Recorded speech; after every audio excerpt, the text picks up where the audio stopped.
হুট করে জামায়াতে ইসলামী মনোনীত ঢাকা ১৭ আসনের প্রার্থী ডাক্তার এস.এম. খালিদুজ্জামানকে কারণ দর্শানোর নোটিশ দিয়েছে Bangladesh medical and dental councillor BMDC. অভিযোগ, বিএমডিসি নিবন্ধিত নয় এমন ডিগ্রি ব্যবহার করে চিকিৎসা কার্য পরিচালনা করছেন। অভিযোগের বিষয়ে লিখিত ব্যাখ্যা দিতে তাকে ১৫ কার্যদিবস সময় দেওয়া হয়েছে। তবে ডাক্তার খালিদুজ্জামান দাবি করেছেন এটি রাজনৈতিক উদ্দেশ্য প্রণোদিত এবং তাকে হেয় করার চেষ্টা। ধারণা করা হচ্ছে মূলত তারেক রহমানের আসনে নির্বাচন করায় ও জয়ের সম্ভাবনা থাকায় তার বিরুদ্ধে লেগেছে বিএনপি।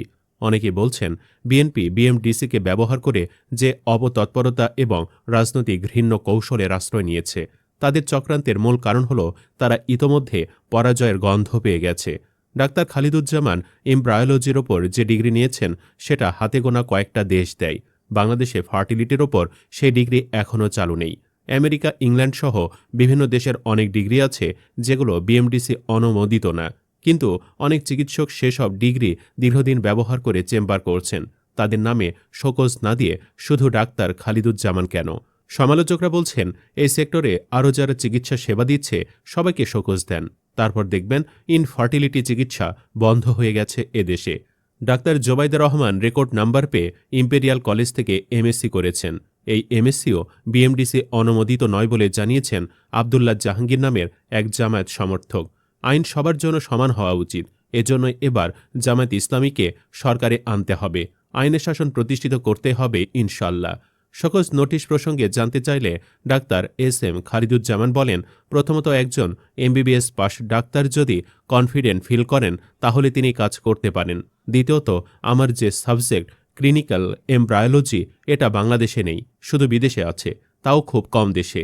তিনি দাবি করেন বাংলাদেশে এই কাজের যা কিছু হয় তার প্রায় ৮০% আমার হাসপাতালেই হয় এবং আমিই করি। এই কাজের সাকসেস রেট নিয়ে আমি ওপেন চ্যালেঞ্জ করছি, অন্যদের কাছে এর ২০% নেই।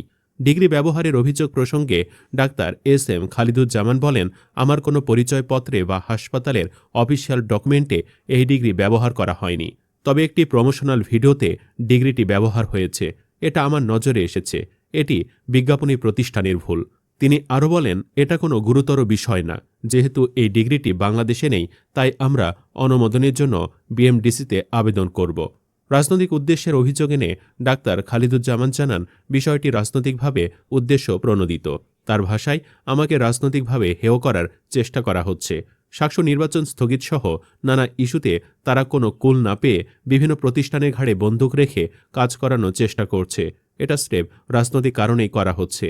বিএমডিসি সূত্র জানিয়েছে, নির্ধারিত সময়ের মধ্যে লিখিত ব্যাখ্যা পাওয়ার পর আইন অনুযায়ী পরবর্তী সিদ্ধান্ত নেওয়া হবে। বিষয়টি এখন যাচাই ও ব্যাখ্যা মূল্যায়নের পর্যায়ে রয়েছে।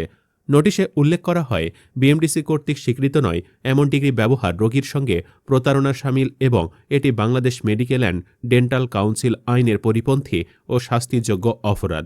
এ বিষয়ে অভিযোগকারী আব্দুল কাদের নামের একজন ব্যক্তি প্রচারপত্রের কপিসহ কাউন্সিলকে অবহিত করেন। এ বিষয়ে BMDC registrar doctor Mohammad Liaquat Hossain গণমাধ্যমকে বলেন, আমাদের কাছে একটি অভিযোগ এসেছে। অভিযোগের পরিপ্রেক্ষিতে ভেরিফিকেশন করে দেখা গেছে এমবিবিএস ডিগ্রির পর ডাক্তার খালিদুজ্জামানের অতিরিক্ত কোনো ডিগ্রি বিএমডিসিতে নিবন্ধিত নেই। সে কারণেই তাকে শোকজ করা হয়েছে এবং তার বক্তব্য উপস্থাপনের সুযোগ দেওয়া হয়েছে। বন্ধুরা, ঘটনাটি নিয়ে আপনাদের কি ভাবনা? এটা কি স্বাভাবিক কোনো ঘটনা নাকি কোনো ষড়যন্ত্র? জানাতে পারেন কমেন্টে। ধন্যবাদ।